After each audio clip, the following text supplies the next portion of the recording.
welcome to my new video, and this video is all about Python. Why I have said all about Python? Because in this video you will learn from scratch to the advanced level programming in Python. Why I have choose Python as my first programming language on the channel? Because this is an easiest language in this universe. Why is in this universe? I said because the code written in Python is just like you have written some sentences in English, yeah. And there is no tension of semicolons and stuff like that, no braces, and all about this. And if you are new to programming, this language will go for you, yeah. If you haven't write a single line of code, I believe you must start from Python, and I believe after this language, you are not going to waste your time in learning C, C++, C Sharp and stuff like that. Why I said you're not wasting, because this language is amazing language. If you want to learn a web development and app development and machine learning, digital image processing and stuff like that, you can do all these things by using Python. So let's begin. Okay, there is a big name: NASA, YouTube, Instagram, Dropbox, Google, and there is a huge, a big and a long list who are using Python. And you don't believe, go at Google, which already using Python, search here the websites or apps running on in Python. You will be amazed. You will be amazed. I'm amazed when I get to know that NASA is using Python, YouTube, Google, Instagram, Dropbox. Oh my god, it's amazing. So here is the video content. First, I will let you know from where you have to download the Python setup, its interpreter, and which IDE you will use. Then what is indentation, how to input and output, and how to add comments in your code, and what is comments and what is the purpose of comments, and data types. We will spend our most of our time at data types because there is 5 to 6 data types, importing modules. In this we will use random module, and we will have conditional statements, loops, functions, file system. In it we will learn how to write, add and append and file. Then object-oriented programming. Here you will learn basic and advanced both. And at the end we will learn lambda, map and generate function. Okay, let's see from where we have to download Python setup and its interpreter and IDE. Okay, I'm at python.org. When you will search download Python at Google, you will find this link at the first, because it's an official website of Python. Here, when I'm recording the video, the latest version is 3.8.1, and you must download the latest version from here. And if you want the later versions, you can download from the list, but I recommend don't download the Python 2. Okay, but still I will not recommend to download from here, because while you download Python from here, you have to import different libraries and stuff like that. So I'll recommend you to download Anaconda. This is an also Python version, but this is an amazing Python version. When I'm recording, they are in 3.7 version. You can download the 64-bit or 32-bit according to your personal computer specs. And here is the operating system your PC is running on. So download it from here. I have already downloaded, so I will just run it. Okay, let's run it. Okay, it's GUI based installation, so just do it. Oh, sorry, I just have to mention something. Select all users, then next.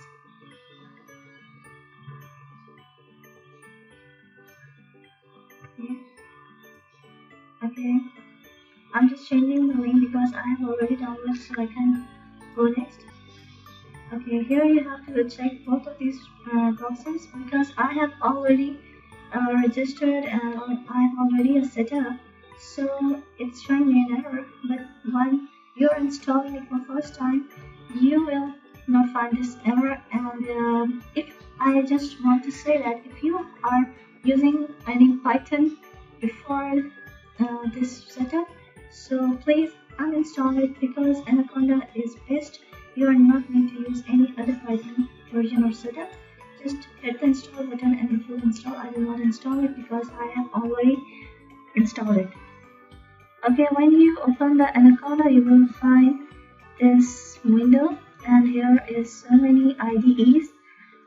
But we will not use any of these IDE because we will use Anaconda only as a Python setup. We will use another IDE in which we will use Anaconda as our Python setup, and which we are using IDE is PyCharm. You will just go to Google and search for PyCharm, and there are two versions. One is Pro and one is Educational. You can use Educational. If you have some cracked websites, you can go here. You can download it from there.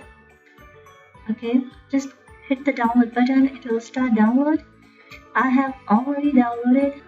So after you have successfully installed the PyCharm, so you will see this window. Here I just rename it with what should I write? I write Python Hero because you are going to be a Python hero. Okay, here there is a virtual environment. Okay, here you have to select Python Anaconda if you are using any other Python also. Okay, you can see there is so many different programming IDs available for programming languages. Two frameworks for Python, that is Django and Flask, and Google App Engine and different others. So I just hit the create button. Just make sure you have checked this new environment using virtual environment. Create it. Okay, this window. It will take some time, so I'll just pause the video. Okay, here we are. There is Python console where you can type Python code. For example, if you want to print hello world. Oh, you successfully print the hello world. Okay, and here is a terminal. Okay, initially it takes some time.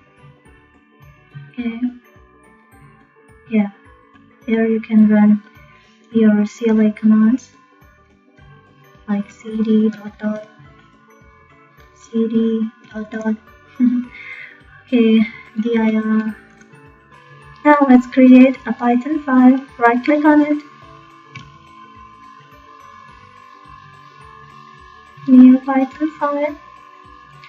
Just rename it with my first code. Okay, now let's see our video content. Okay, first we have to know what is indentation. Okay, so first of all, I want to let you know, as I mentioned, that we are using interpreter. Which interpreter? Okay, so Python is using translator is interpreter. Some languages uses compiler and some uses interpreter. So as I've told earlier, it uses interpreter, so it runs codes in blocks. Okay. Maybe you have read such type of definitions in your books that the compiler runs a whole code and the interpreter runs statements by statement. So if I said x equals to 2, and I said print x. Just run it.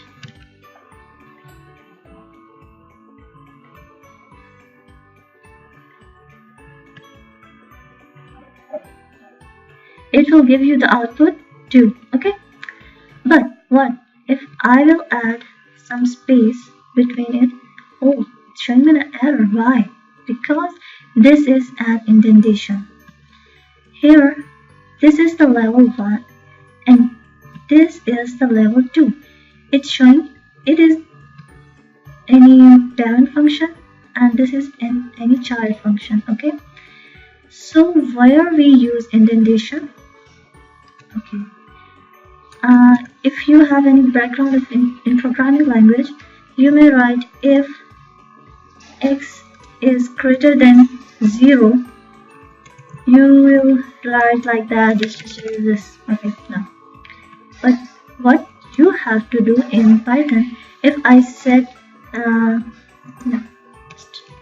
print x, it's still showing an error because now I have to add the space that shows me this comes under if. This is an indentation which tells that this block of code is running under this statement. Here the example of if, and like I'm using any loop, for loop use, then I just write here some code.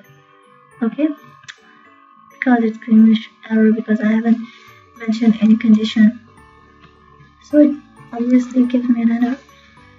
So that's all about indentation. Now what's next? Input and output. Now write some stuff in code.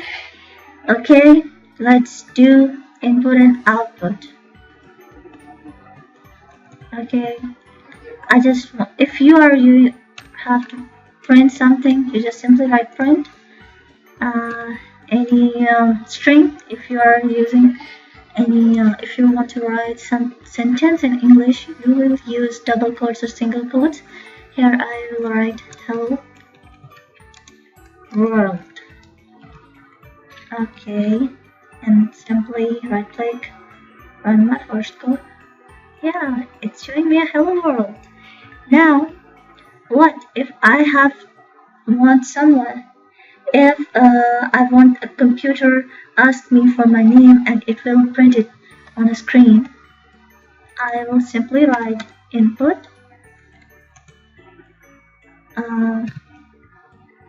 hey, enter your name.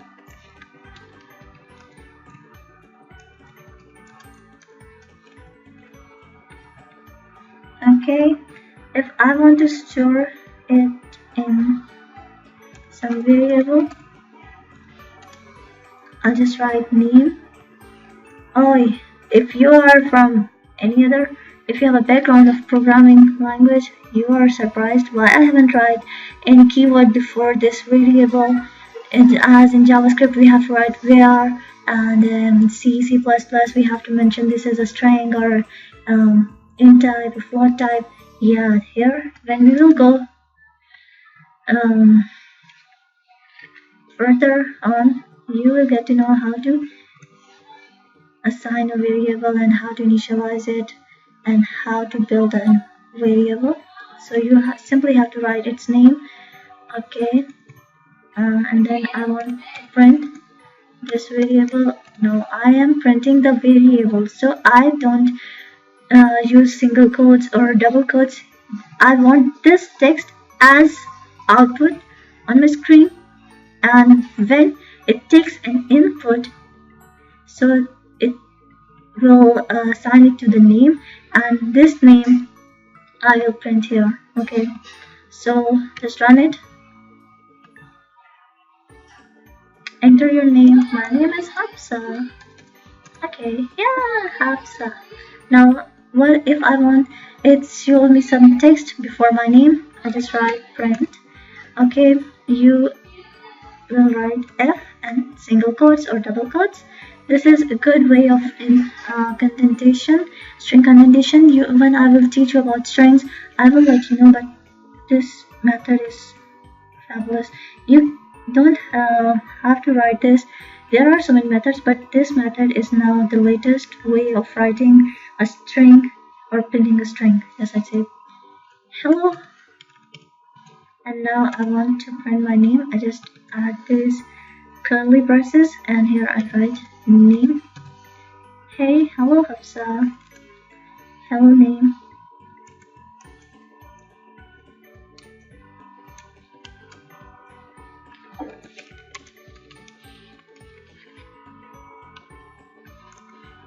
Now just run it again. Okay. Write some name John. Hello John, how are you? So this all about input and output. Sorry. Now what's our next? Yeah, comments. Okay. What is comments? Comments are the line of code which we are write for information, for an additional information which interpreter does not understand what is this. It will not give us any error. So like if I commented out in C plus, I'm sorry, in Python, if you have to add comments, you just have to add hashtag, and here this line of code is now as a comment. Now it will not show us anything. Okay, why you haven't run this? Because now this is a comment, and interpreter does not debug the comments. We use comments just for an additional information. Like I want to say hi, the below statement will print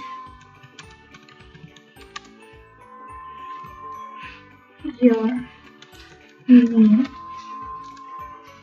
Okay, and then I just remove it. Okay, let's see. It asked me for my name. Okay, now it doesn't print it. It prints this. But if you are writing 1,000 lines of code and you are in some company and you have left that company, and someone after you will use your code, if you didn't add any type of comments, he will not be able to understand what you have written in this code. Okay, for documentation or for documentation we add comments. So if someone use our code, it could he or she will understand it clearly what the code is going for. Okay. Okay, if I will remove this hashtag, it will show me the error. Say, what have you written? I don't understand. Okay, if I will print it, okay, let's say at line 5, it shows an error. It will print your name, invalid syntax. Okay, I hope you have understand about comments. Now let's see what our next topic, that is data types. Okay. As I mentioned earlier, there are 6 types of data which Python is offering. First is numbers, then strings, and then list, and we have dictionaries, and then we have tuples and sets. We will see all of them. Okay, numbers. There are 2 types of numbers. One is integer and another one is float. Okay, now we will first see the numbers. Okay, what are integers? Numbers like 1, 7, 9, 8, such types of numbers are integers. Okay. And what are float values? Like if our number is in decimal, it is called float. Okay. What if I want to know the data type of something? I just write type, and here I just write 5.9. Let's check it in console. In Python console, just run it. It gives you float. If I write type 7, it gives you int. Okay. Now we can perform different functions on numbers, like addition, subtraction, multiplication, division, modulus. Okay, these are the arithmetic operations which we can perform on it. Any type of numbers like integers or float. Okay, we will see it. Okay, I haven't mentioned here, but we will see these operators also. I will add it here. Okay, now, sorry. Add operators. Okay, we will see operators in detail. Yeah. Now, what are strings? Okay, now strings. There are two types to add strings. I just create a variable name, and you can type. Okay, now why it's showing an error? I just add a single space because there is an error of indentation. Okay, and here I add email. Okay, now you can use single quotes and double quotes both. Here I write Hafsa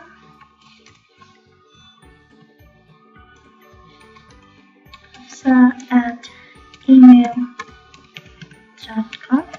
Okay, it isn't showing me an error. Why? Because both methods are true for it. But why we are using single and double quotes?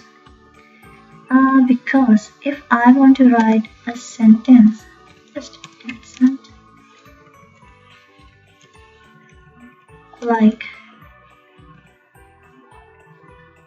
it's my pen. Okay, it's automatically ends the string here. Why aren't you adding this? Oh, I just want this full string. Okay, what's an error? It doesn't understand that this is not the end of string. It's apostrophe sign you are using for your English sentence. To overcome this issue, we will use double quotes when we have to add any apostrophe sign in it. Okay, now it's okay. What if I want to write someone's code inside? Just write like, sorry. He said that what he hadn't.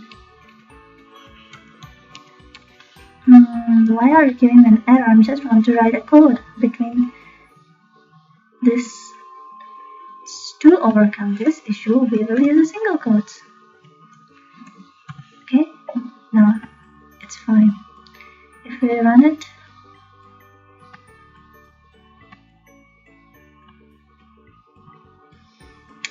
just a minute.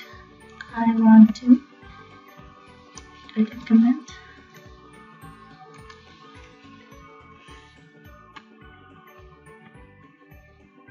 No, again. Okay, sorry, I haven't printed it. Print email. No, I haven't emailed and sent. Okay, now it's right. He said that he had not. Okay. Now, as a previous example, you can try that one for your own. Now, we have lists. How to now till L1 as our list one.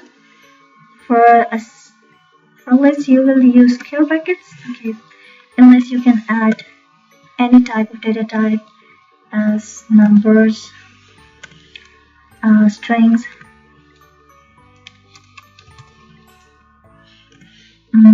dictionaries. We will see it next. Key and key colon value 5 because it's showing an error while I'm writing key without quotes and value without quotes. It doesn't know that it's a string.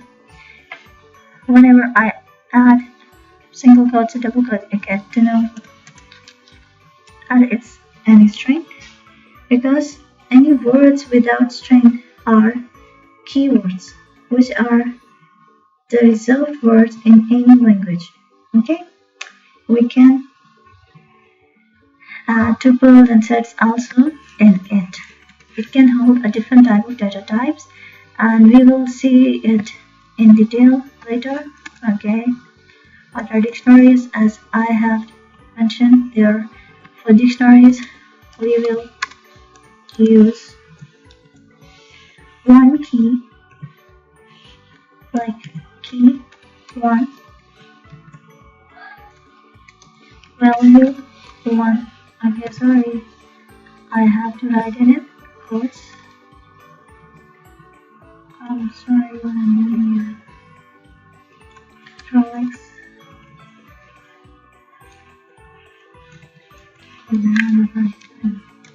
Control V, and can hold a different list of items.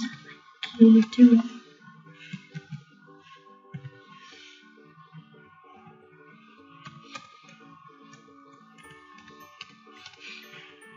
Okay, well, it's my problem. I always add space before writing the code. So that all about dictionary. We will study them in detail. What about how to add different functions in lists and dictionaries? Okay, and now what are tuples? Okay, for tuples we need a t1 as a variable name. We use parentheses, and you can add different numbers. Okay, and for sets we also use curly brackets, but how it distinguishes between dictionary and sets? For sets we will use, we can also add different data types also in strings and different types of numbers, but here in set and in dictionary we have difference. Is in dictionary we have one key and a colon between a key and its value, and here is a single value in sets. Okay, so we will discuss all these stuff, all these data types in later. Okay, as I have add list, tuples, sets, dictionaries and operators, so we will see them. Okay, now we will see operators. there are two, arithmetics and conditional. Yeah, there are two types of operators: arithmetic, conditional, and we have conditional, logical operators. Yeah. Logical operators. Okay. What comes under arithmetic? Plus, minus, multiply, divide, and modulus. These all come under. Yeah, this hashtag is only for comment. Okay. We can add some space. So there are 5 operators. We will see them. Okay. What if I want to? Yeah, we just use the Python console to write a single line of code. What if I want to say 2 plus 2 or 4 plus 5? Oh, sorry, 4 plus 5 and multiply 6 multiply by 5. Sorry, I've had 5 and I'm saying 6. I'm sorry. And I want to divide 4 by 2. 2 is 0. And what is modulus? Modulus is a remainder. Okay. Modulus operator gives us a remainder. It is useful in when we have to print an even or odd number and stuff like that. What if I divide 6 by where's the modulus operator? Okay, 6 divided by 3, it gives us 0 because remainder is 0. What if I divide 6 by 4? It gives us 2. The remainder is always 2. Okay. So here is, and for addition I will show you plus operator is operatable at strings also. How? If I want to write my full name, I write Hafsa in one string and I add in a minute, I will say name equals to Hafsa. Okay. And then I said in name add sh. Okay, as you see, it gives me, if I print name, I'm sorry, if I said print name, it gives me a sorry. Why? Because I haven't stored this value in any variable. This is true only at this point, but when we will use the name will remain only this. Okay. What if I store this into any variable? I write con because this method is called string concatenation when we add one string into another. So if now I'm print cont, so now it's giving me set sh.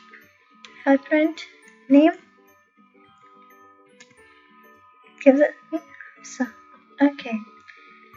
So, but other operators like minus, multiplication, division, and modulus is not operable at strings. Only plus sign is operable. And now what we have in conditional operators, we have less than, greater than, less than, equal to, greater than, equal to, and not equals to, equal, equals to. Okay, yeah, give me an error. Okay, let's see, this 5 is, it will, when we use conditional statements, conditional operators, it will return us true or false. If I said 5 is greater than 7, it gives us false. If I said 6 is greater than 4, it returns us true. If I said 5 is greater than or equal to 5, I said greater than or equal to 5. So it's giving me true. If I just said 5 is greater than 5, it returns false. It is true because I've said, is it greater or equal to 5? And if I want to check 5 is equal to 5, oh, why are you giving me an error? It says can't assign to literal. This method, when we use a single equal to sign, this means we are assigning some value, the right side value, to our left side variable. But 5 can't be a variable, okay? Yeah.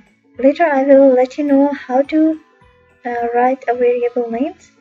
What are the rules you must have to follow while writing any value name or variable name.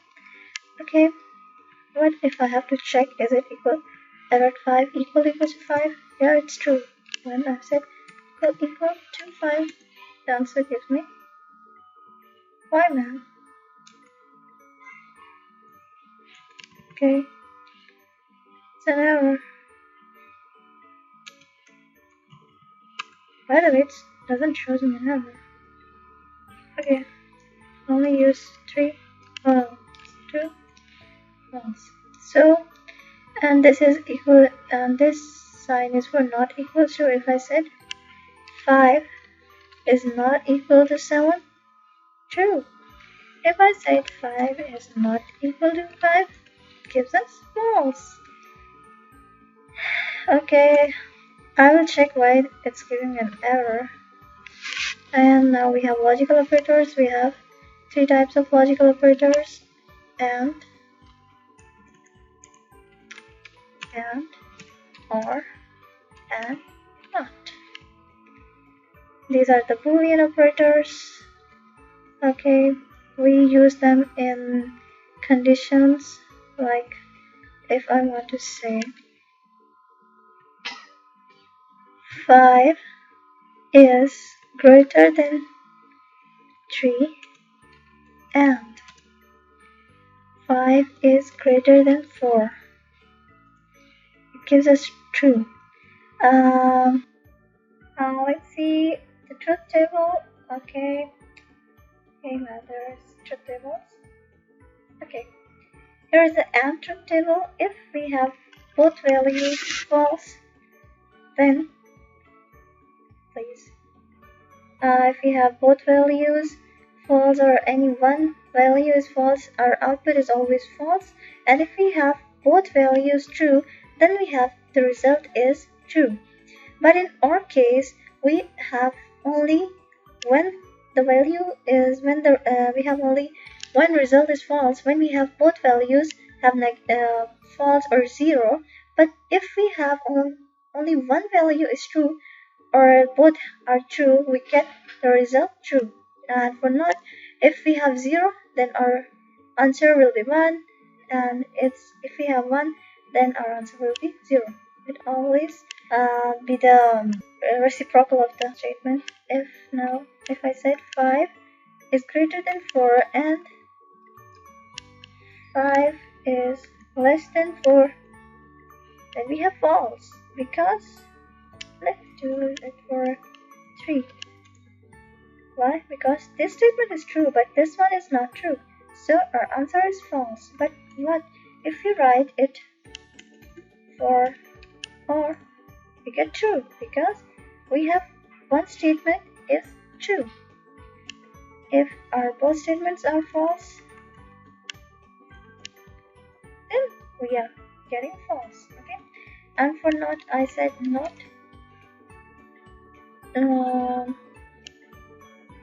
5 is less than 7.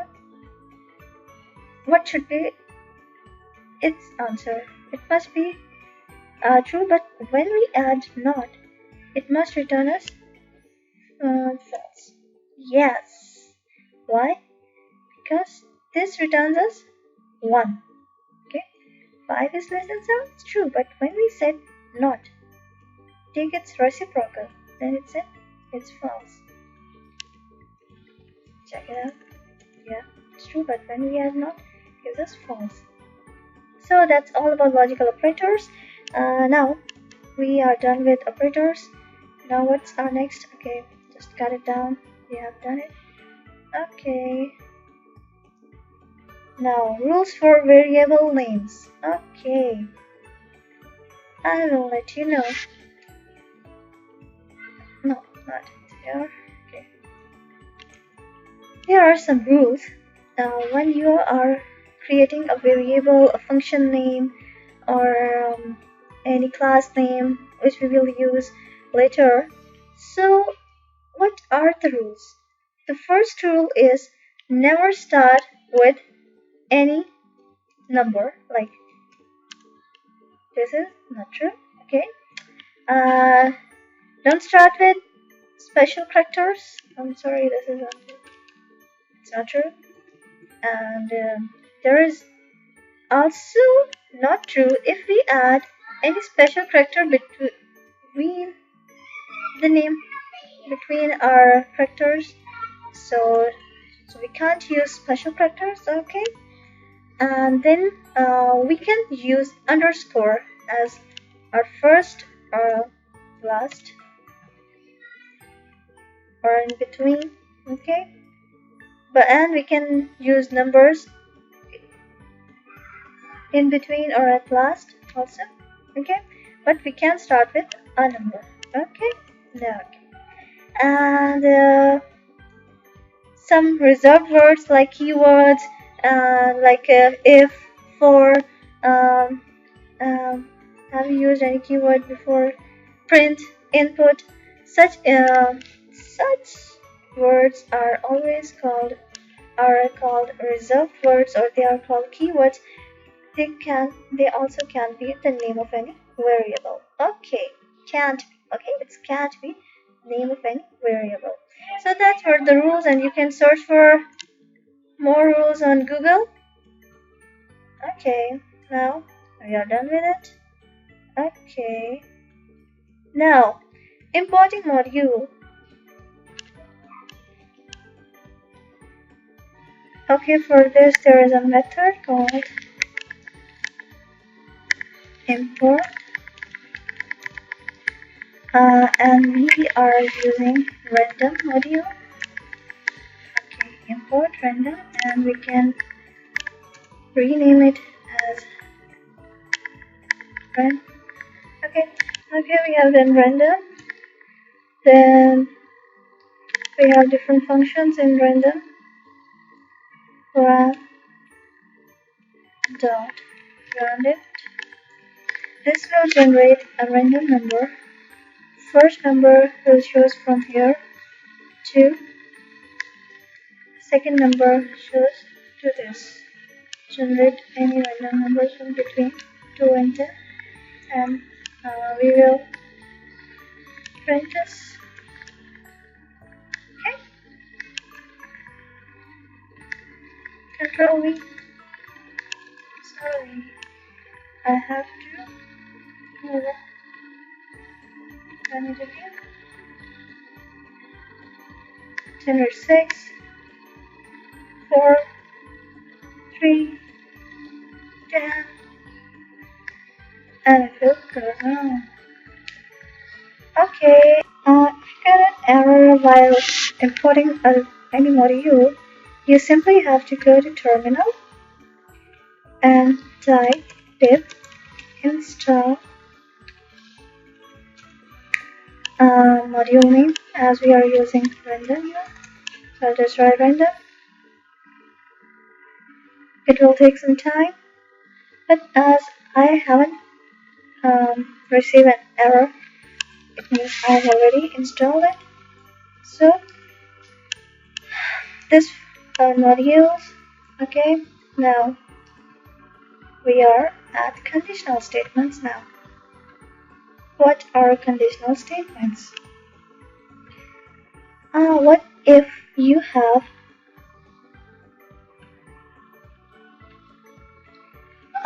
if you want, there are so many dilemmas in our life.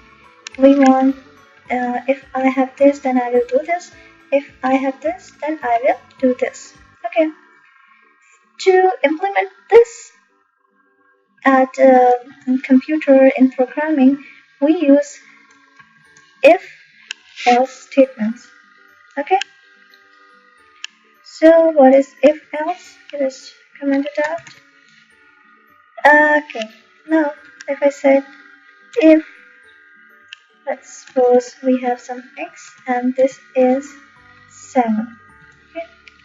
If x is greater than 7, greater than or equal to, as you see, we are now, because this if is a conditional statement, and for conditional statements we use conditional operators. If x is greater than or equal to 7, print hello world.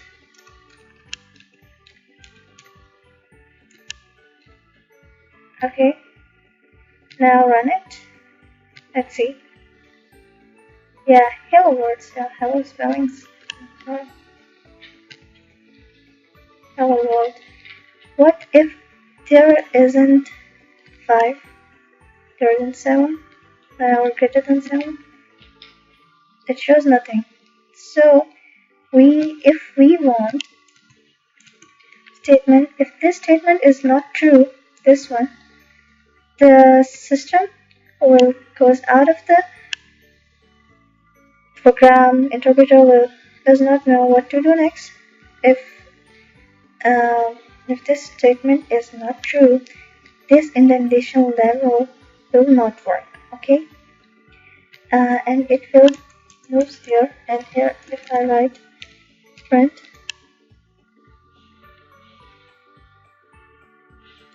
something like this, sorry, just consider because it's not a string. Okay, now see, it prints out of this body. Okay, but what if I want, if this statement is not true, it must display something else, that the statement in if is not true, like that.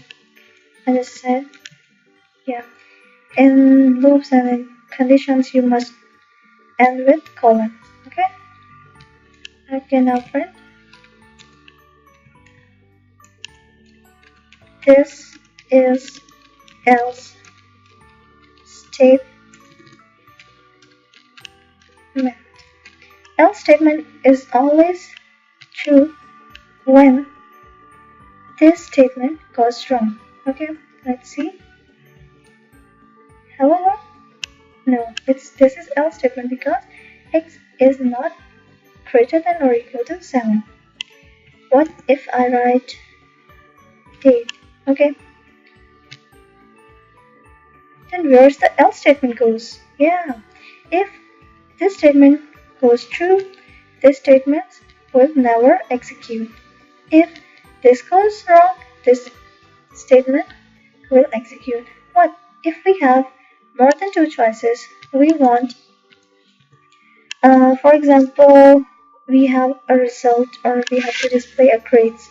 Okay, I just said if, let's see, we have box, like we are going to take input from a user. Okay, enter marks. Yes, now it's time to tell you something. When a user enters something, its type is a string, but we want to convert it into an integer, so we first type int. Sorry, here we go, and now the user will enter some number. This will not treat it as a string. I want to tell you that if we have like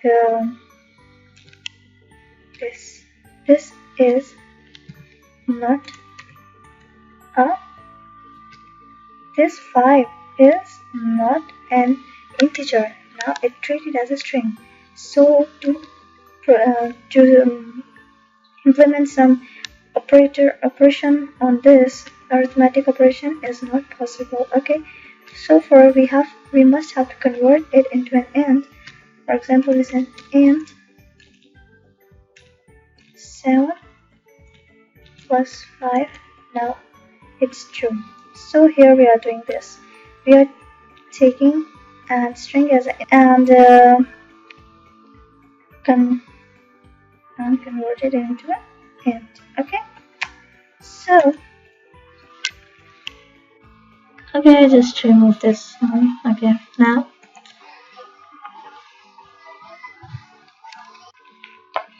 now if marks is greater than or equal to 80, print your grade is A. And obviously I want more than two conditions, so for this I'll use else if. Okay, it's a short form of else if. With if and else if we can write such a statement, such a condition. It's calculated, but with else we cannot write such conditions. Print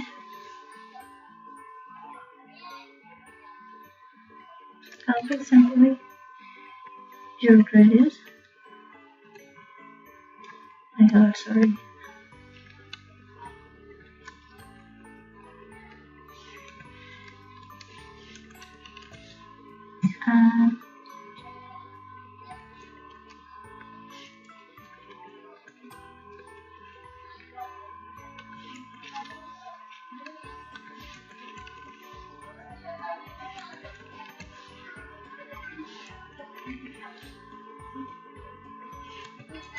And for else we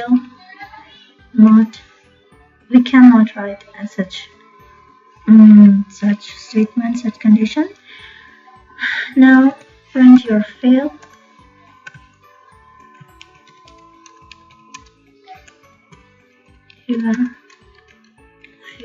Okay, now what is happening here? First, user enter marks and it will come here. If he enters greater than or equal to 80, it will print grade A. If it's less than 80, it will move down and it will check this condition. If this meets, it will print this, and other statements under it will not work. If it's not true, it will come here, and so on. If none of these conditions true, it will print your fail. Okay, let's check it out. Run it. Okay, I enter 80.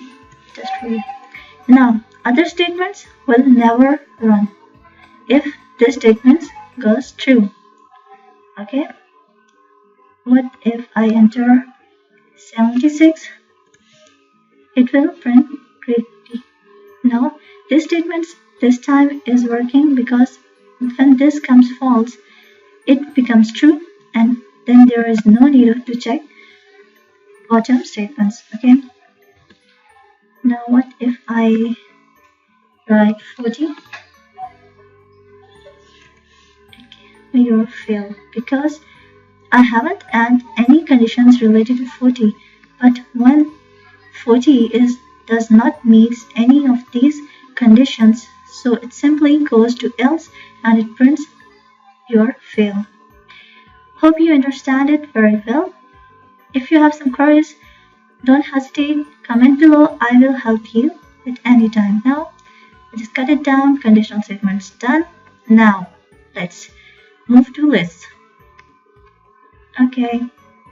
If you want to create a new file, I just keep it here, and I will click on. Here our project name is Python here, and here I will add Python file, which is list. Okay.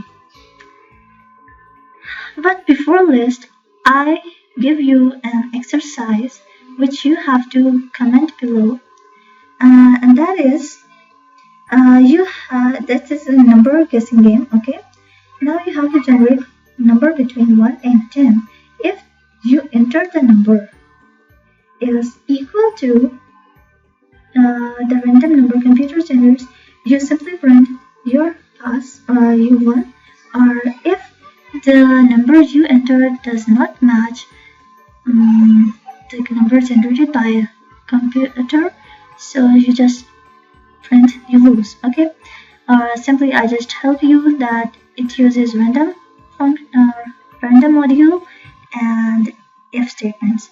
So do it and comment below with your solutions so I can check what you have learned. Okay, now we move towards a list. Okay, as I've mentioned earlier, that list can hold any type of data. I didn't take list as a name because list is a keyword. Okay, so as I mentioned earlier, list can hold 1, 2, 500, 1, 2, 9. Sorry. Yeah. List can hold list 6, 8. List can hold dictionaries. This I've already mentioned before. Now, what I'm going to teach you is here. There are some methods that we use in list. Okay, so what are they? Before the method, I just want to tell you that if I want to print this list, what should I do? I just go print list 1. Okay, run it. Sorry, it will to run this. Here is the list runner. Here you can see if I want to print this too. For this, I will write list 1 and its index number. And in programming, the index number will always start from 0. So this number 1 is at index 0. It's at index 1, 2, and this list at index 3. And in this list, this 6 is at index 0 and this is at index 2. If I add some another number, then this is at index 0. Sorry, this was a 2.9, so it's at index 2. It's at index 3, this list, and this 5 is at index 4. And always the index is n-1. What is n-1? I want to say is that it is 1, 2, 3, 4. But so 1, 2, 3, and 4, and our number is 1, 0, 1, 2, and 3. So our last index number is always n-1.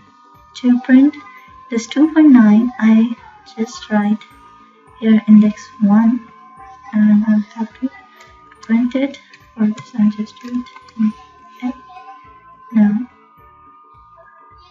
here is 2.9. I'll just comment it out. Okay. What if I add 2?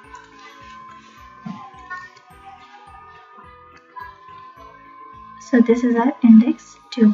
This is at index 0. This at index 1. This at index 2, and this at index 3. Or what if I want from this 8 from this list? So I just set the index number is 2 and it's index 1. So it will give me 8. So simple. Okay. Now you can also give a start and end from where you start the list and where you end the list. For this, the syntax is list 1 means list name, and here you type the start number, starting index number, and ending index number. Okay, so if I want from 0 to 1, Control X and print, and Control V, comment it out, then print it again. So what it shows, okay, it just gives me 1. Why? It doesn't print the last index I will enter. Okay, if I enter 2, it will give me 2 values. It never gives me a value that at which I want to end. If the list is going on, like I don't know how much long list is, I want it -1 is the last index, so it gives me this. Okay, so I can also assign some steps that take 1 step, then print, then 1 step, means don't print 5, then print 90, then don't print 7, then print 56, and so on. Okay.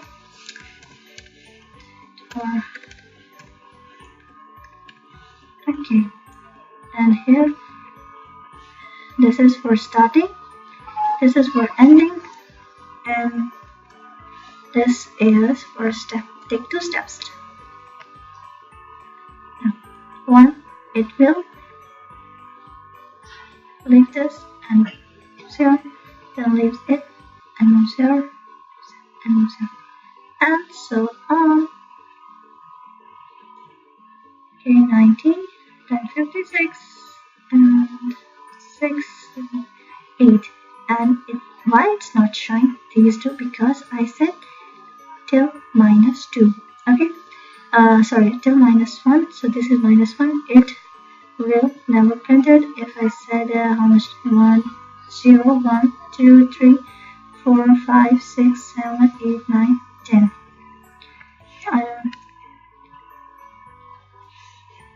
See what happens. Okay, here I don't give the last index. No, it prints until the last. But if I do this, sorry, it's not possible. Okay. Now it is showing the complete list without leaving the last or any other number. So this is the method. You can call complete list here like this and like this, and there are so many methods I've shown. Okay, there are some most used list methods, which are, I'll tell you, is first is append. Okay, then other one is pop, and then other is reverse. Okay, and other is sort,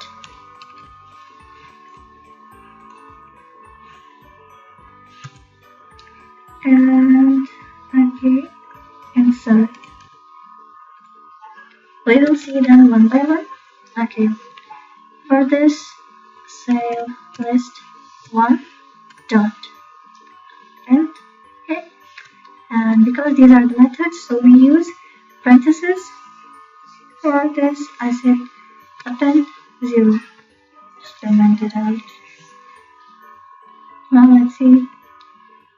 So I have to print the list.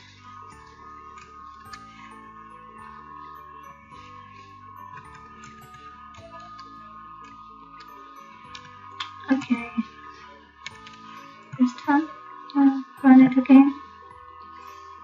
Okay, append always add the value at the end. I've said any number, so it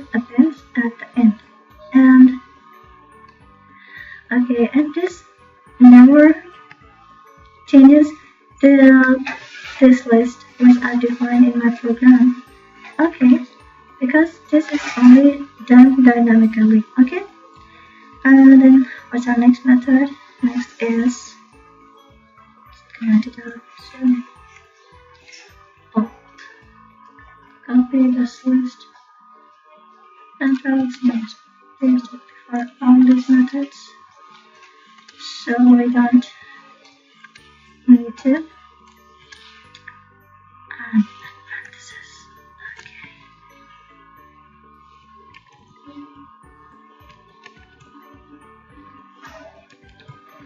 Okay, then let's see what is pop.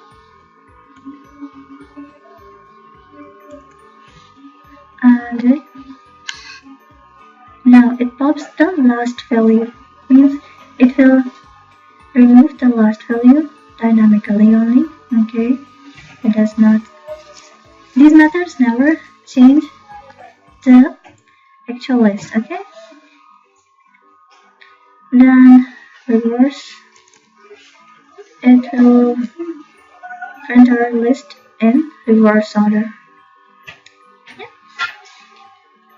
Oh, obviously, we need these methods later on when we have to write some program. What's the problem? It's not sorting. Audio not spotted between as a list and float. Okay. It doesn't work between list and.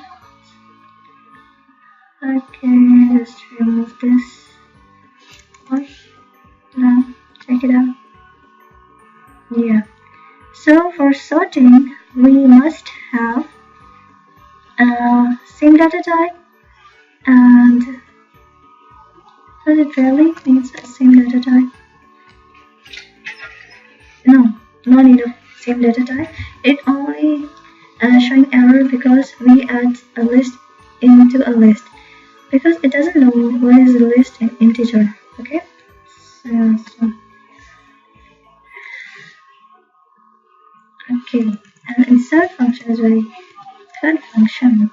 If you want to insert something in a list at some index number, for example, I said at index 5, at help. Okay, let's see. Yeah, at index 5, 0, 1, 2, 3, 4, and 5, it gives me hello. Okay, and we have some other functions. These are methods. Okay, now we have some. I just type here methods. Now we have some functions.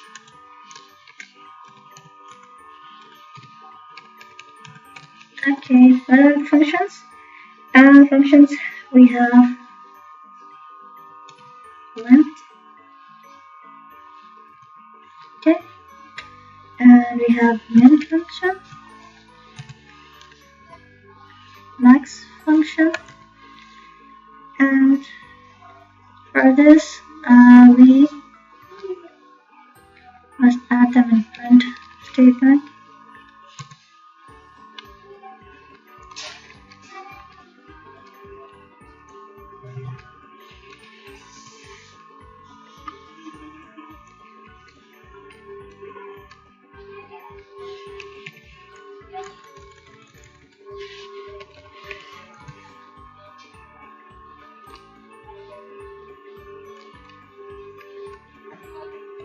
Okay, now how we can find the length in this one? For this, we have to add the list name in these parentheses. Okay. Check one by one. So the length, our length is 10. Okay, comment it out. Now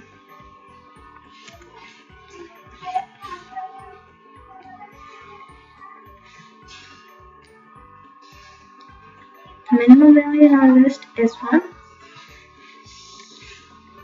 and the maximum value in our list is 90. So this all from list. Now we are done with lists. So now we have to see the loops. Okay. So for this, sorry, I have to go to New Python file, and here we write loops. Okay. Now we will see two types of loops. That is for, and other one is while. So let's see one by one. For loop. Okay. I simply write for this. Before using loops, I will. Sorry, but I just copy. I want to create a list. Name the list 1 equals to 0.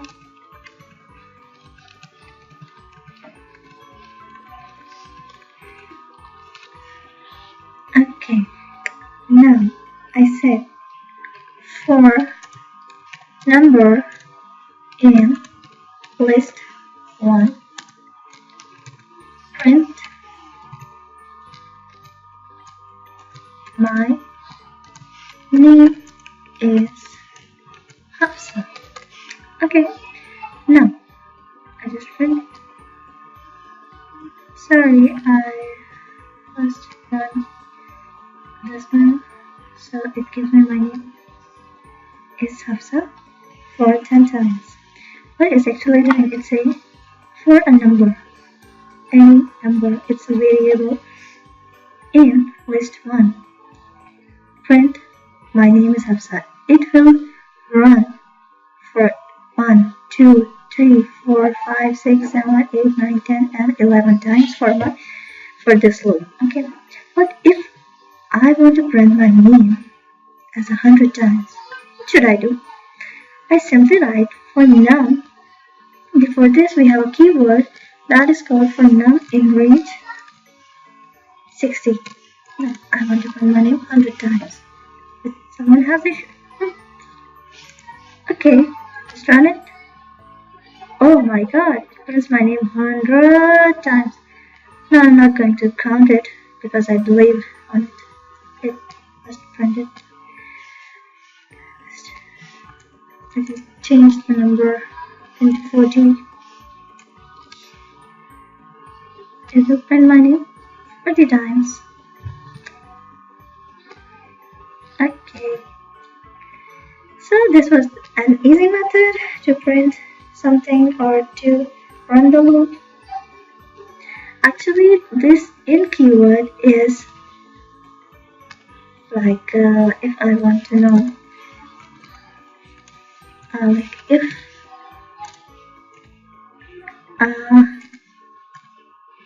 T in like somewhere like present. Okay, so I am going to add it in the string.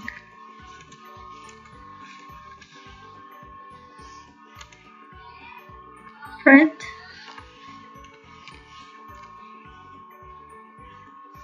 true. Again, why it's showing me an error? Have you guessed that? Because I didn't add it to folder. Okay. True. So it checks this word is present in it, then it will return true. Else it will return me false.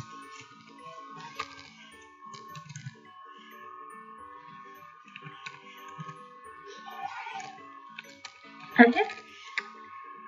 So in is keyword keyword that checks that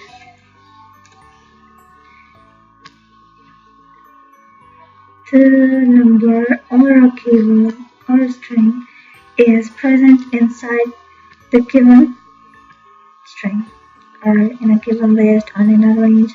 So for follow, we use in as a keyword to print or to perform some actions. Okay. Yeah. All good. Now,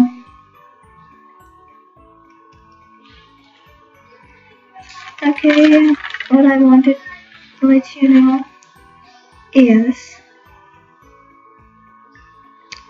yeah, I am going to teach you about continue and break. Continue and break keywords. What are these? Let's see. Just comment it out. For continue, I just add first name, first name. Okay. Like we have some list of programming languages. Where we have C, C++, C#,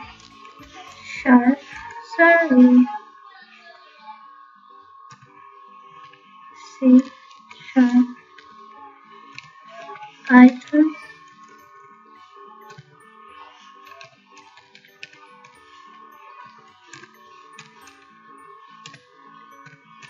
JS, HTML, and so on. Now, what I want to say for I in list name. Okay, I don't want to print C#. So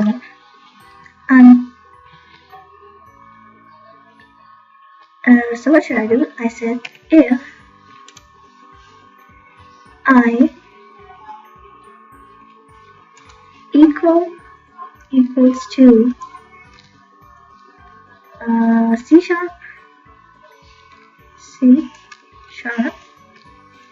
So what should you do? You must continue. Okay? Else if so print me. So it's I. So what is happening here is there is a list, which list goes in I one by one. It checks if C is equal to C#. It says no, it will go to and it prints C++. And when it comes to C#, it will see, okay, it is equal to C#. What I have to do? Okay, I just have to leave it and run this loop again. See, it doesn't show me. But if I type some print before continue, before not,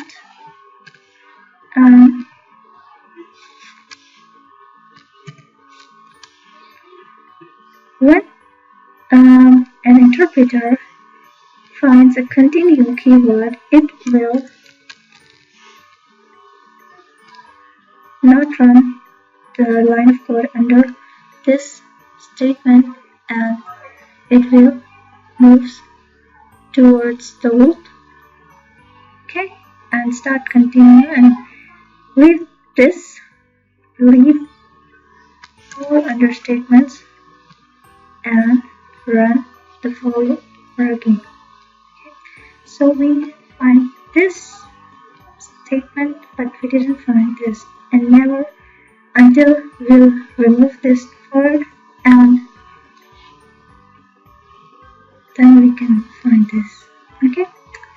And what is break? Break always breaks the loop. What should I do now? I with break. Let's see. Now, when the program comes here, okay, in break, it's the same case. This will print, this will never print. The statements after break statement will never print. So what is break is doing? When break finds C#, it will end the loop. It will not print C#, Python, JS, and HTML because the loops goes break. So let's see what happens. Yeah, it just work until here. Okay. Okay, then I hope you understand it very well. Now let's create a list of numbers in a very efficient way. So what is okay? For example, we have a list underscore a number. Okay, this is an empty list. Now for this we set for x in range 70. Okay, sorry, I have to now I said in list num append x. Okay, now print this list. Let's see what will happen. Print. Okay, we have automatically generated the list from 0 to 69. Okay, now I have another easy and efficient method just writing in a one line. And this is list n for right for x in range 100. Now as we are appending here, so I simply type first x. No, sorry, I haven't printed something, so I'm not showing something. Just type list m. No, let's see. Okay, I am not going to this. Yes. Okay. So, can you see what the simple, just one line code to print the list of numbers? Oh, that's amazing. This method is called list comprehension. Okay, now I believe you understand about list very well. If you have some queries, comment below. I will help you, obviously. So now we will move towards tuples and sets, and we use. Okay, we are done with loops. Okay. No. We are left with while loop. I'm sorry. So move back and Control Z. We aren't done with loops. We are left with while loop. Okay. So what is the while loop? While loop always run on some conditions. Like if I say I, when variable I is equals to 0, then check if I, while I is less than 4, print. Oh, I love my name. Print my name up, so okay, I just commented out. Now run it again. So it will move. Why? Because it will always remain 0. There is no condition that increments the value of I. So it will run an infinite loop. Oh my god, I love it. But of course, I have to stop it because that's a nonsense. I just want it for 5 times. So for this, I will add 1 in I. So there is one very efficient method, that is I plus equals to 1.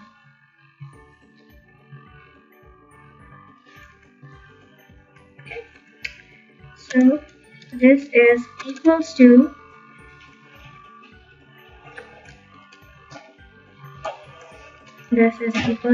I equals to I plus 1.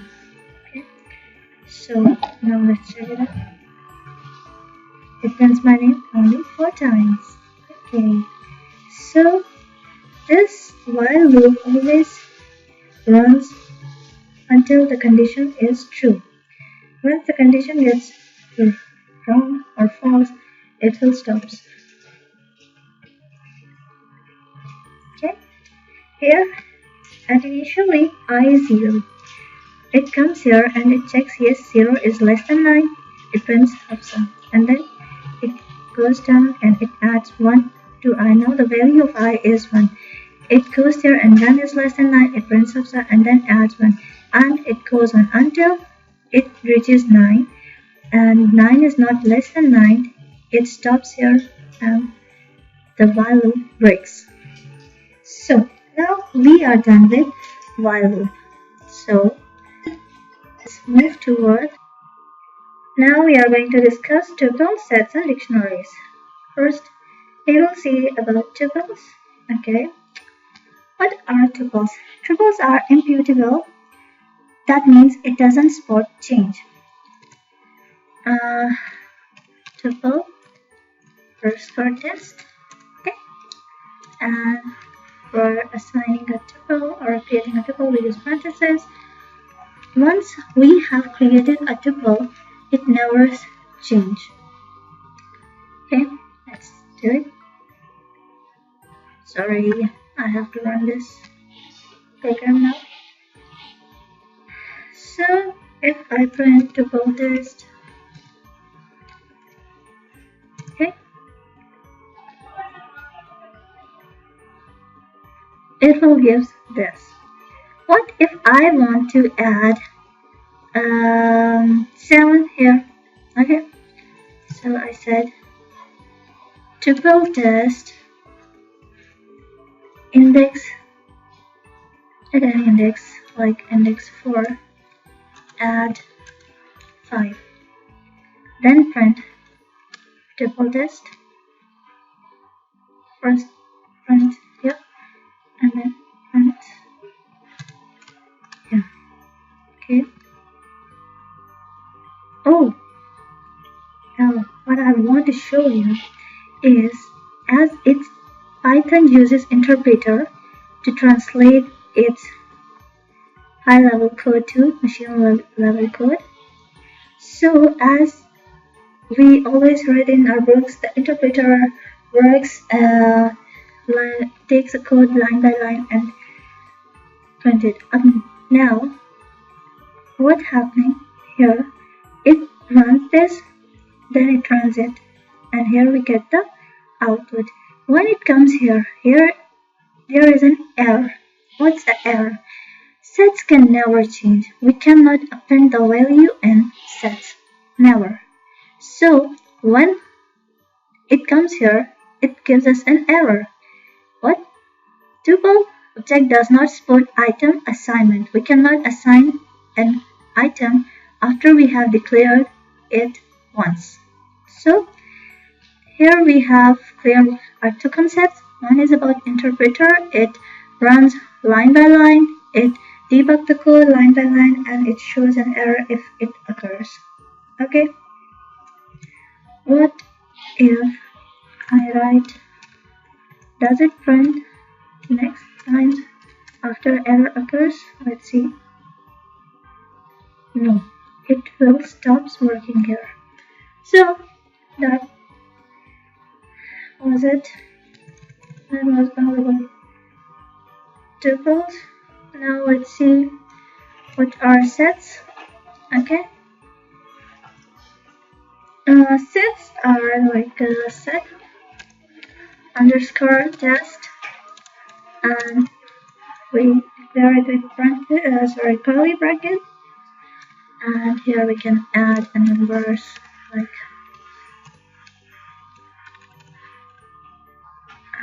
4 and 6. All printed. Now carefully see the set and see the output. I have added so many numbers and the numbers are not in order. What is this? What a nonsense. I've added 4 2 times, I've added 6 2 times, but it takes only once. Why? Because there are some speciality in sets is that it doesn't allow duplicate entries, it always holds unique elements. It is an unordered. There is unordered means indexing is not possible. So it always sort it by itself. What if we have like Control Z. Just want to remove all of it and say R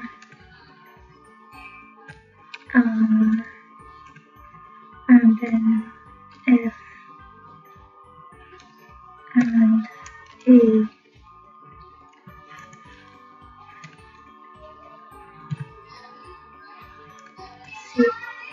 Let's see how it's sorted. Let's see. See, it sorts it by itself. There is no sorting order.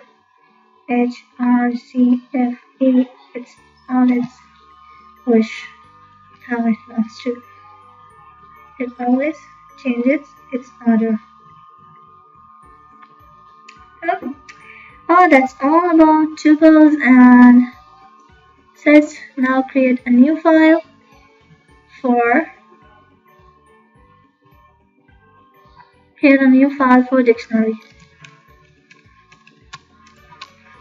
dictionary. Now this is an amazing data type, which when you will learn it, you will love it.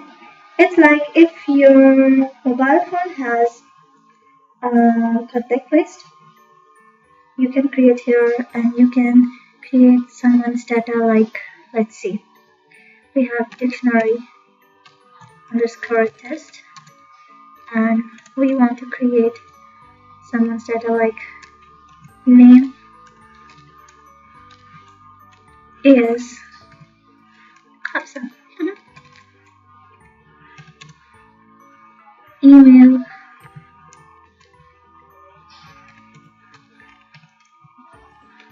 is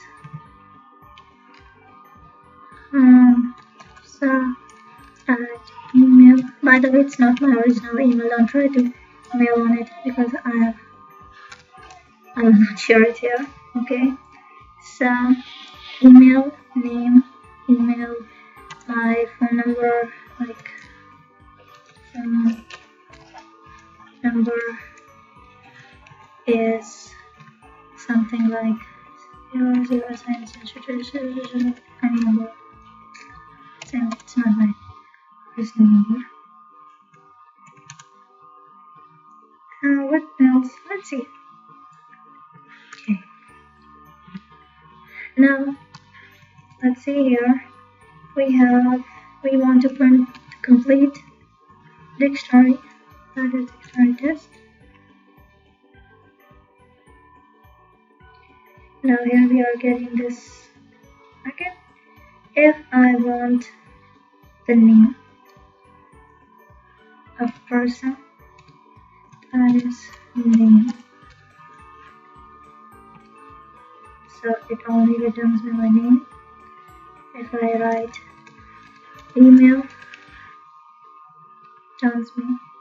it returns me my email. What if I only want to see the keys in the dictionary?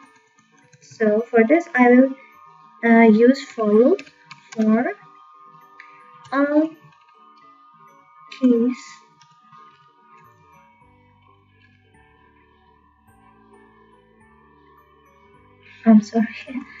for all in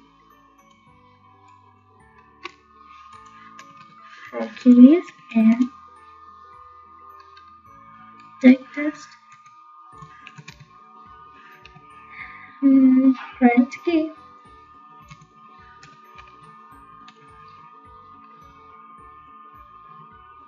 Okay, I've written keys. Let's see. It is showing this. Let's run it again. Okay, as you see, it returns me all the keys. But if I want to get all the values with the keys, I just simply type for key and value for key, value in test.items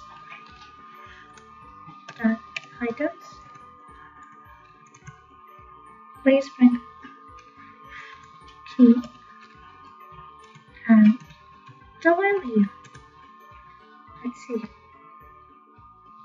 Okay, it returns me the key and its value, key and its value.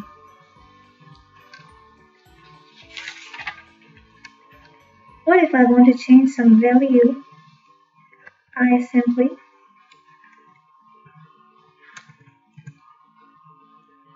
write test key name.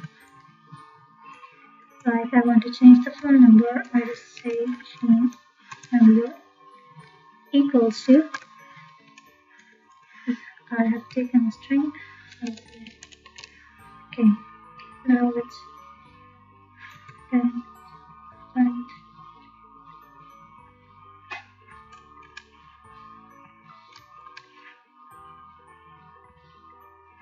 simply copy it and paste it here. Okay, let's find this number. So that's all about dictionaries. Let's see what we have to do next. Now we have done tuples, sets, and dictionaries. Sorry. Now we have to see the functions. So let's begin. Simply go to main Python file that contains functions. Okay. So to define a function, we use a word. We use a keyword called def, short form of definition. Now write some function name like start function name and parenthesis and colon. This and this stuff is mandatory. It's a syntax of function. Now print something like, hey, this is my first function.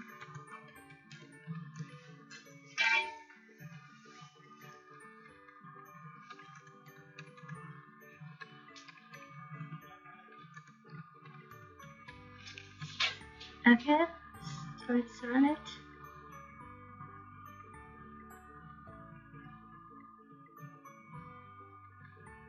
Okay, why?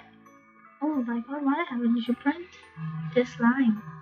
Because once I have declared the function, I must have to call it. The purpose of function is to create some block of code and call it from anywhere in the program and we can use it. So for this, we simply call the program. We just have to write its name with a parenthesis. What if I first write like print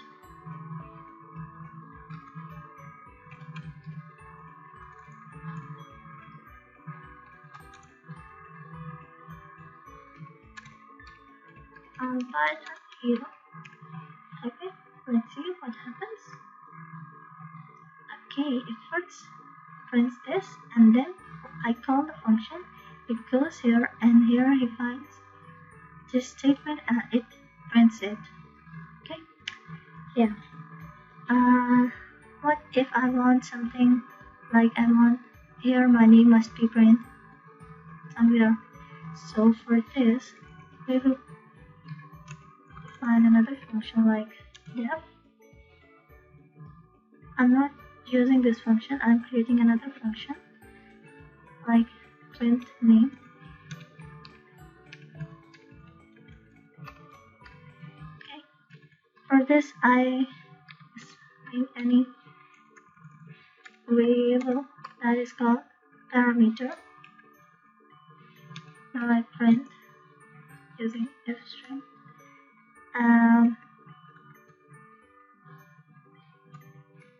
My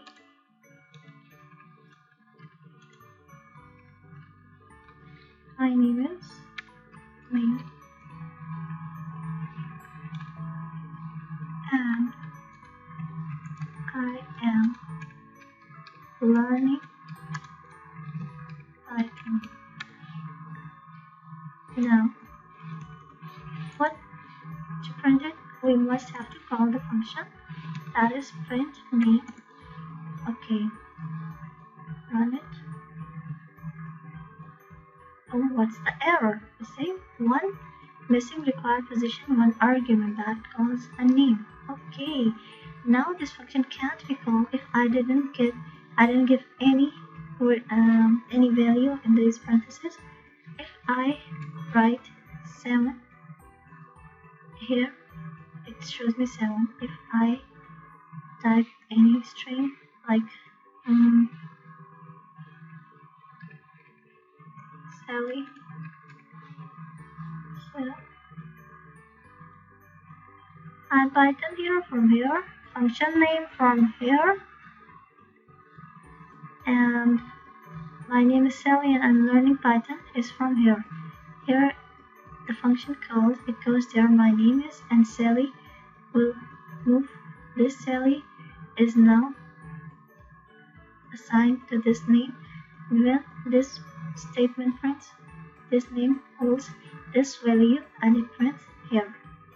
I hope you understand it. There is another concept that is called recursive function, the dog chasing tail. Let's try this here. Recursive function. In recursive function, the function call itself in its body.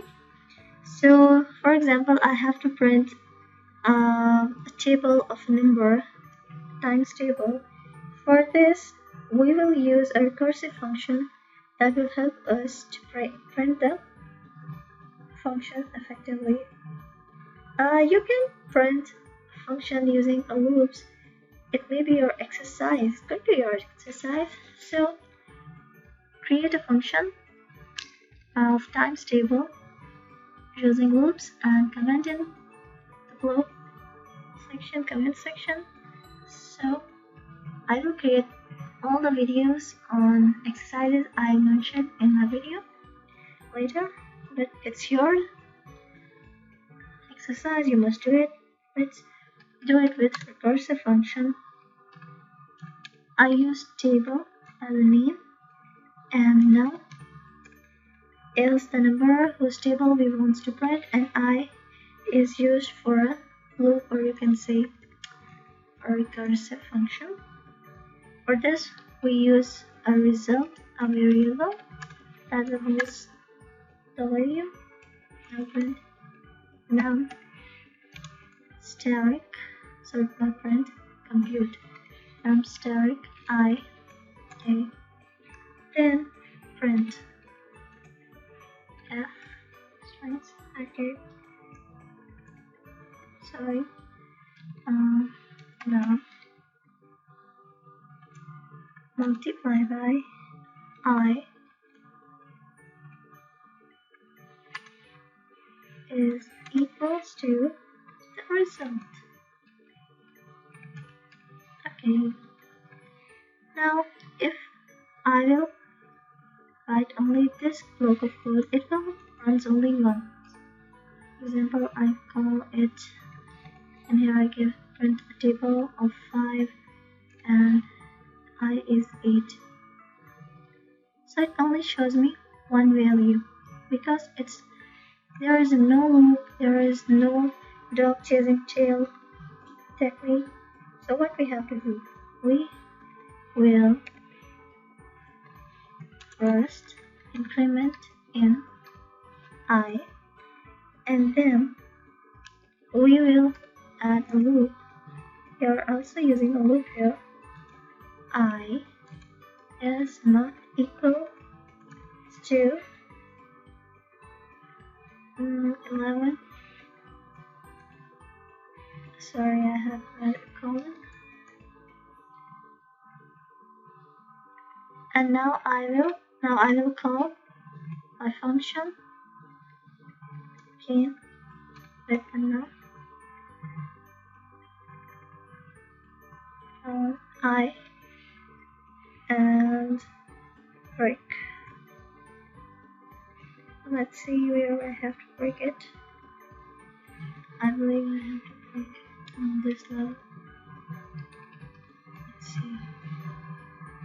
Sorry.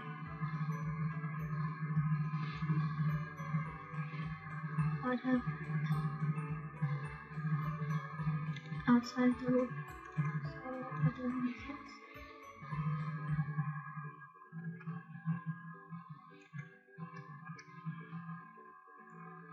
Let's see. Okay. Now I'll change this value to 2. Now it prints me a table. Wow! What if I want to print a table of 67? Oh wow! It prints the table of 67. What is 607? Can you do this?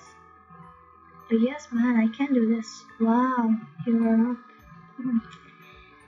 I hope you like this method also. So this is all about functions. So let's see what our next topic. Okay, we are done with functions. Our next topic is file system. Okay, it is an amazing topic. Okay, first we will create new Python file. That will be files.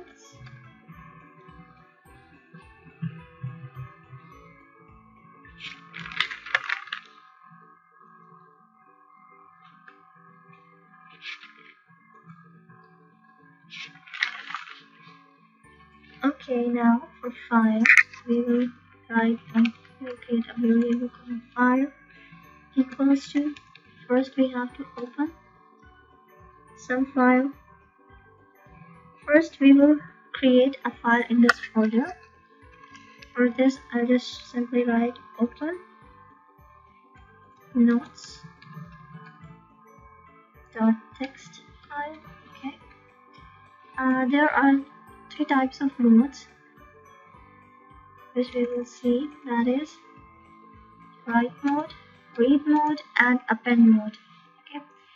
Write mode is to create a new file, read mode is only to read that file, and append mode is to add a text in already created file. Okay, first we will see the W mode. Okay, now create a text equals to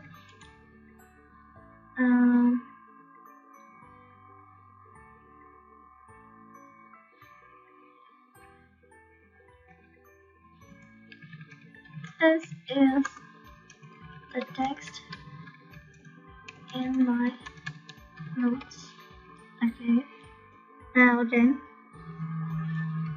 file dot write text. Okay, then just simply run the program. Hey man, what happened to you? Okay, it runs. It doesn't show us anything, but to check it out, is it created successfully? I will go to its folder. There is a Python here, and here you can see the file we have created. If we open it, here is the text we wrote there.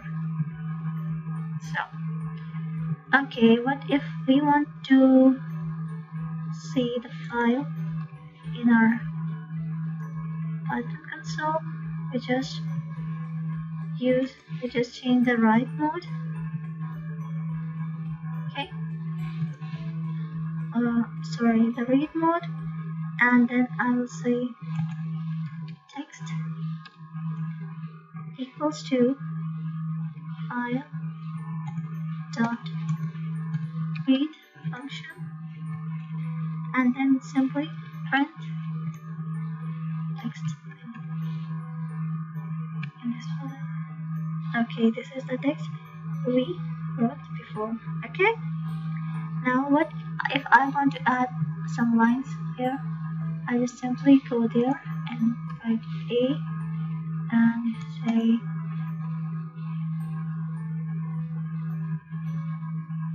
and equals to hello, I have opened the file, and I simply assign this here. Now first we run the code. Okay, we didn't find anything. Obviously when we have to read a file, we must use a read mode, and now we move it here and read and move this up. Let's see. Hey, what happens? It says okay, we have to read something like, sorry, st equals to, sorry, I have to print.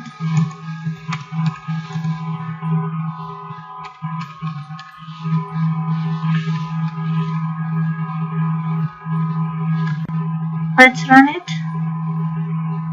Okay, this is the text in my notes. So I have opened the file. Okay, I've done this because first I was getting an error.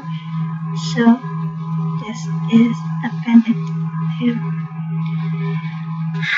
Okay, I hope you like it. You will never find this too many times. Actually, I have run it so many times after appending, so that's why it shows me, and that's why it's appended in file this many times. Okay, this is all about files. Now let's see what's our next topic. Our next topic is object-oriented programming. Where we are good to go. We're at our end. Well, brilliant. You have learned very much basics of all the Python. Now you're going to touch the advanced level programming in Python. From now onwards, you will learn all advanced level programming in Python. Okay, let's start with object-oriented programming. Okay, there is not any difference before this, we were doing functional programming. In functional programming, we set variables and functions, but in object-oriented programming, we call attributes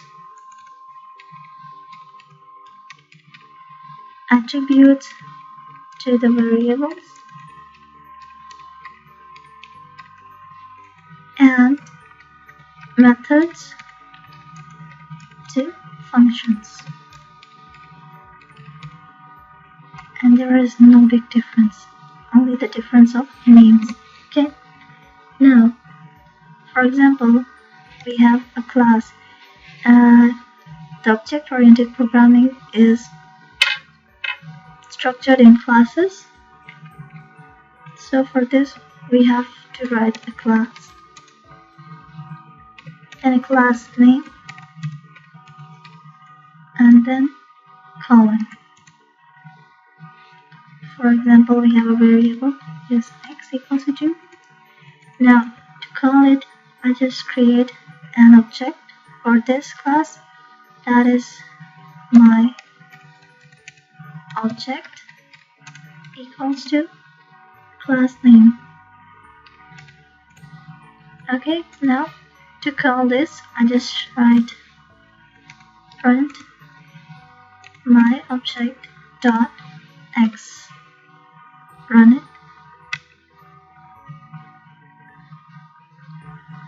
It's just 2. Okay. What if we define any function? It's also the same as before we have done in functional programming. Let's write function. Here it comes self. I'll let you know later what is self. Just simply print hello.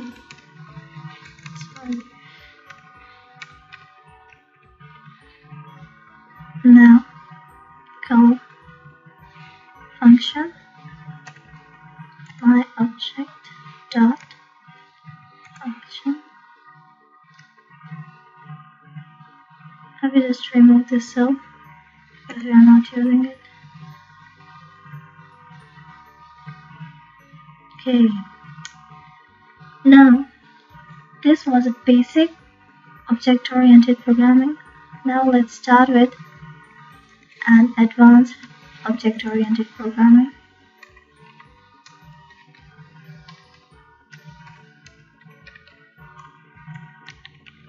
Okay.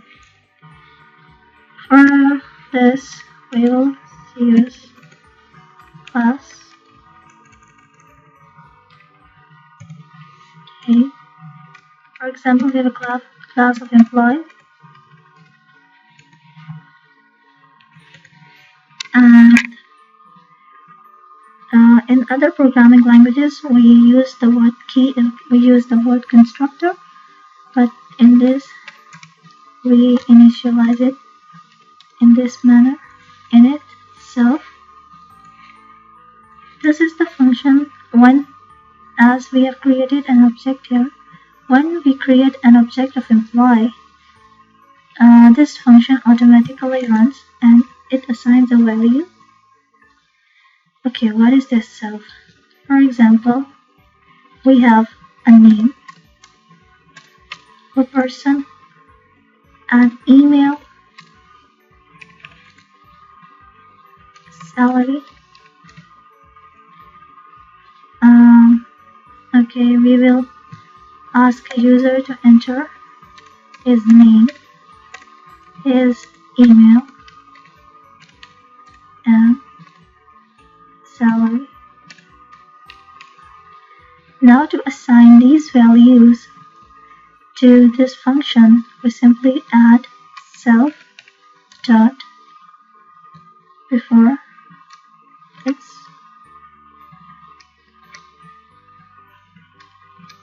Okay, and then assign the name, type, and the email coming, and the salary. Okay, so simple. And for example, we will create a function named as display function. Okay. Print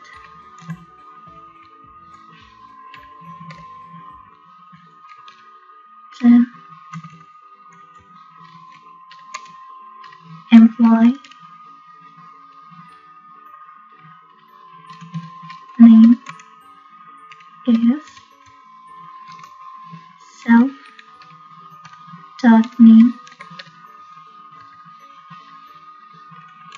his email is self.email and his salary is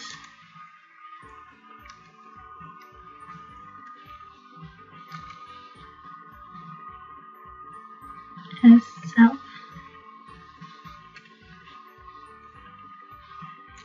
dot salary. Okay, let's create a subject. Okay, what's our class name? First I will create employee1 equals to employee, and here I will assign a name. Make it John.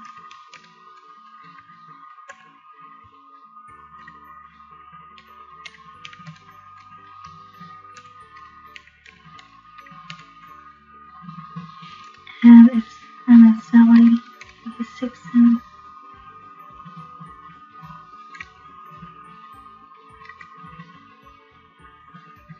$560. Okay.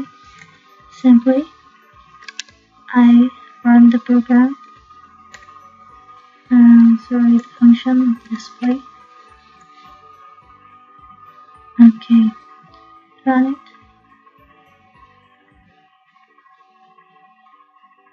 You can see now this is the keyword that says the employee1 that takes this object as itself. Now here it says employee1's name is this John, employee1 emp1 email is john@mail.com, that is assigned here. From here, and its salary is this. em1 salary is this, and here also it takes emp1. When you call display function with emp1, it takes emp1 as a self here, and it uses emp1.name, emp1.email. What if we create different objects like emp2 equals to, I just copy it, Control C, Control V, John2, John22, 220. Now if I display first emp2 dot display function,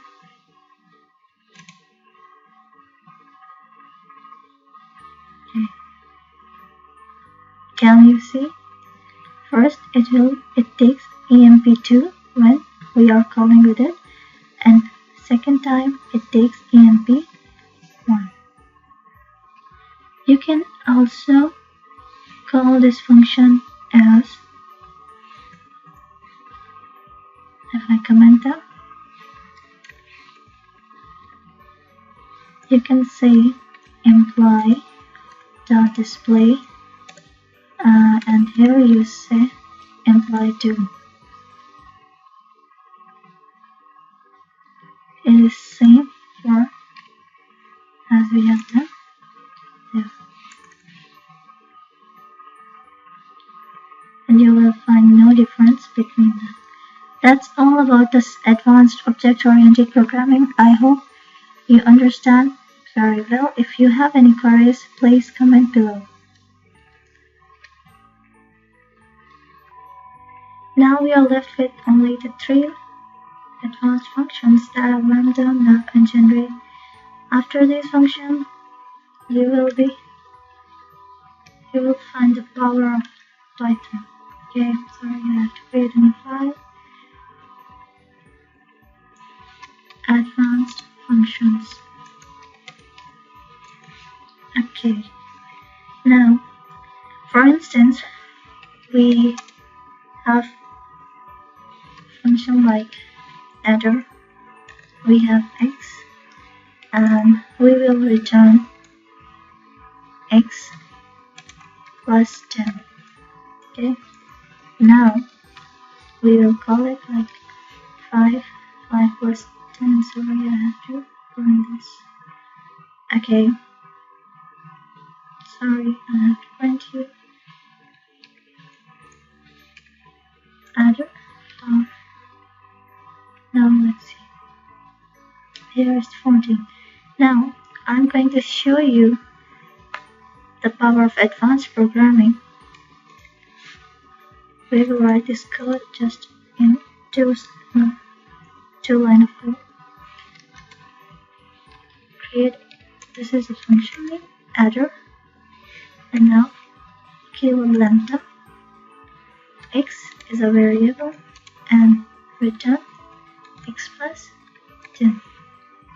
And simply print adder and sign for. Just change the number. Wow, can you see that this code is now simply replaced with these lines of code? Okay, you can also add any string. For example, I said string equals to lambda name colon f string.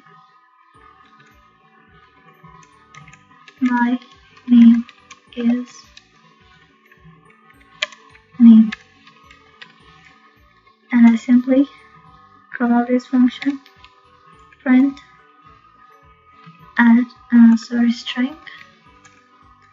Here I give any string like John. Okay. Now run this program. Okay, you can see my name is John. How simple is that? Now we have a second function, that is map function. Okay, see the power of map function. For example, we have a list using an old method.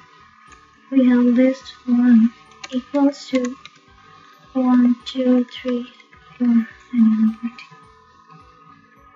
And then we have a loop for I in list 1. So it's list 2.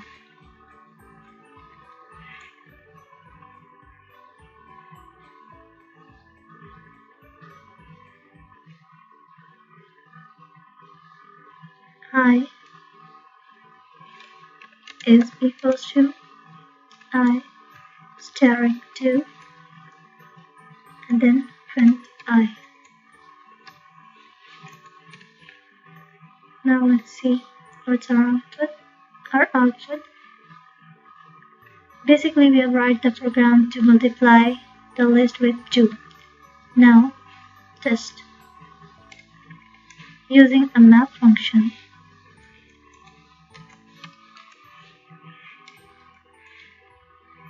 We will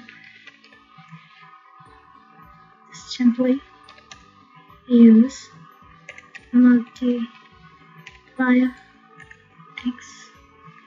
Okay, then we have a variable y equals to x multiplied by 2. Okay, then return y. Okay. Now let's write result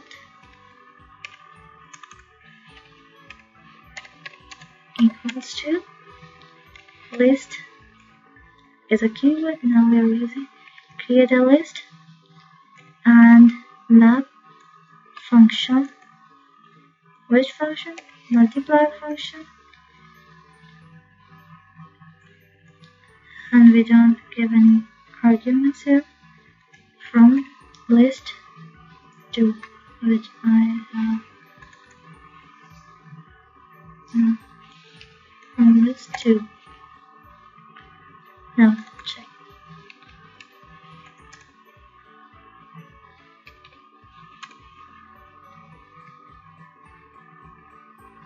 Wow, how simply we have created a list with just 2 lines of code.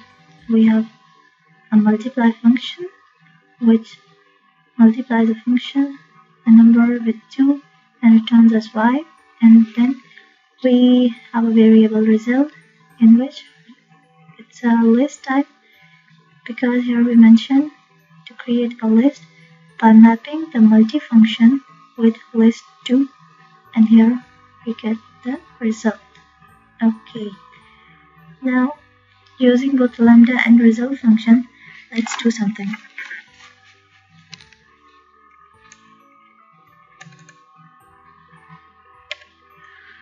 Yes, we have a list already defined. Yeah, list 2. Then we have a function called multi equals to lambda x x multiplied by 2. Okay, then simply we say result and result list map function that is multi, comma, with list 2. Okay, and then simply print the result. Now you can check just these 3 lines of code and plus 1 the list which we defined earlier, and take these big line of code. You must be amused by it. I believe you're feeling so advanced. And now we have one generate function. Generate function is also called a yield function that holds or pulls the variable value. What I want to say is see def, and we have a variable x. Okay, and x is equals to 5. Sorry, no, not here. X is equals to 5. Then yield x, and then we say x plus equals to 1, then print x, and again yield x, and we have yield x. Now let's see. Gen is a function, is a variable name. It calls d function, and then we say next gen, and then next gen. Let's see what happens here. Okay, sorry, we haven't printed.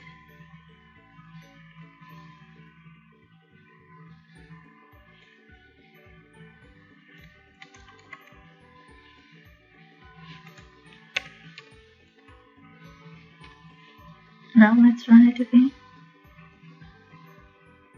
Okay. Basically, the purpose of generic function is to take over the function of return. How? Because when a function returns, it never goes after this statement, it stops here. If I write return x and then I will call this function whatever I have written. Before return, it never prints. Can you see that? It never prints. If I remove it, and now if you see, and I call it again, and simply I add return also here. Now see, it says it stopped working. It doesn't give us, or it can't go further after this. Sorry. Okay, do it now. Let's see. You see that?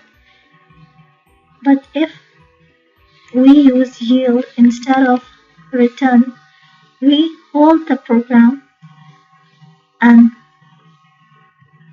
when we call the gen function again, then it will increment in x after this statement and prints this. Hope you understand all the concepts I have given you in this video, and you like my video. If you like it, please subscribe and like the video and share with your friends, so I will create more videos for you. If you give me 1,000 likes, I will make a video on Django, and will create a web server for that, and different more videos about Python and other programming languages. If you want to learn other programming languages, comment below. I will create the videos. Thank you. Don't forget to like and subscribe to my channel.